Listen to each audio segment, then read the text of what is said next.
এই দেখো আমরা একটু বেলকনিতে এসেছি। প্রচণ্ড গরম ছেড়েছে, প্রচণ্ড গরম লাগছে, তাই একটু বাইরে একটু হাওয়ার জন্য হাওয়া খেতে এসেছি। হাওয়া তো নেই, কোনো গাছের পাতাও নড়ে না, কিচ্ছু না।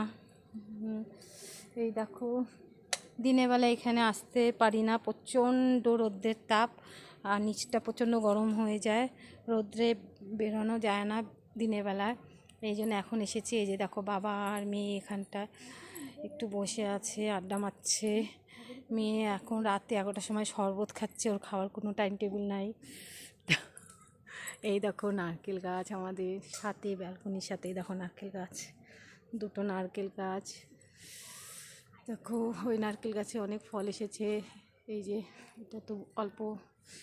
দেখো ওই যে বাবা বসে আছে, আমরা এখানে একটু সময় কাটাচ্ছি। দেখো বাই বন্ধুরা, গুড নাইট।